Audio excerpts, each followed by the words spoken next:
Heavy rains in an area can result in the rise of the level of water in rivers and lakes. This rise can also be due to the melting of ice.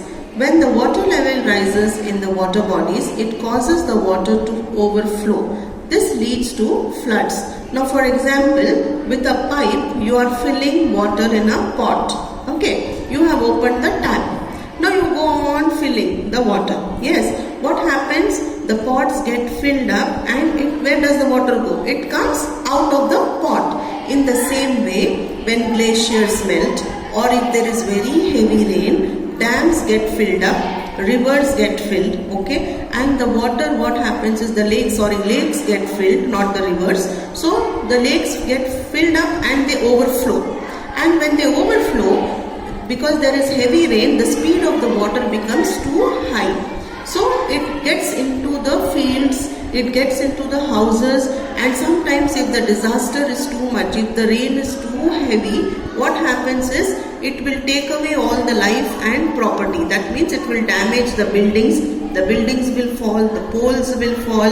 Yes, that's why what the electric people will do, they will turn out the electricity during the earthquake or any natural disaster. What happens is when the poles fall, yes, and if there is water, the water becomes very, it will create a lot of destruction in the electric. Along with water, it will create a lot of destruction, and if you get into that water, you will get severe shock and the person will die.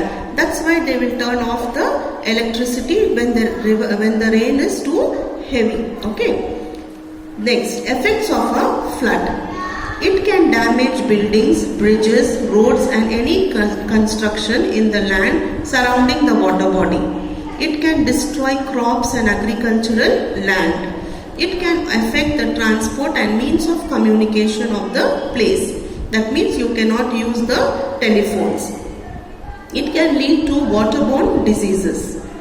It can lead to shortage of food. So even food, because the person cannot go to buy anything, it will lead to destruction, that is shortage of food. Agriculture also gets lost. Okay, so that's why there will be no food. Safety measures during a flood. As soon as you learn about a flood, move to safer place. Construction of dams on water bodies can stop the overflowing water. Make sure that water does not stagnate at a place. Make sure that whichever there is a hole in which the water passes. Yes, if the hole is blocked, then the water cannot pass. So try not to block that hole. Try to keep the holes clear. Otherwise the water will not pass. Let the drainage system be safe. Drought and famine. If there is little or no rain in an area, it leads to a condition called drought. The level of water in the water bodies such as rivers, wells, lakes and ponds also drops down drastically. That means when there is a drought affected area, there will be no rainfall here. So what happens if there is no rainfall for a very long time? There will be no water inside the earth. That means the wells, rivers and lakes get dried up. Even when you pump the water out, there will be no water coming out of the pumps. This leads to a shortage of food, because if the land is dry, if there is no water on the land, what happens? The crops die, the plants die. So there will be shortage of food. This condition is called famine. When there is shortage of food all over the place, then that is called as the famine. Effects of drought. It leads to decrease in the amount of groundwater. It leads to shortage of food.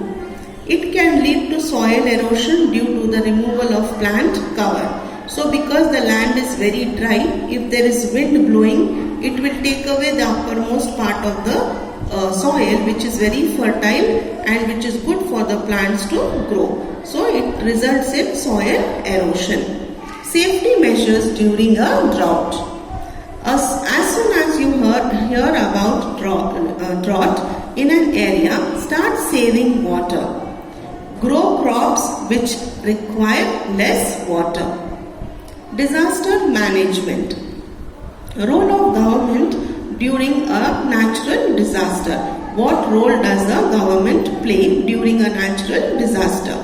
The government builds evacuation centers for people to take shelter in during any natural calamity. So evacuation centers means now if the person is staying in a coastal area, he has to move somewhere. Now in other places he will not have his home. So the government makes certain camps so that after the person has moved, that means he has evacuated, he will stay in that place where the government has arranged camps. Sometimes schools or government buildings are used for such purposes because during these natural calamities schools will be closed, so they will be empty. Yes, so that place can be used for the people to stay. The government provides food, clothing and temporary shelter to the affected people. The government helps the affected people to rebuild destroyed homes and fields. So the government gives them certain money so that they will rebuild their homes or their fields. That means where they are growing crops. Yes, they will give money to the farmers so that they can improve economically. Role of people during a natural disaster. What can common people do during natural disaster? Can we also help? We must not panic before, during or after any natural calamity, and we should remain calm. We must make sure that not only us but also the people who are around us must be safe. So we should try to be safe and we should try to help others also to be safe. We must not spread any kind of rumors during a natural disaster or a natural calamity. We should not try to scare people or spread wrong rumors. Okay.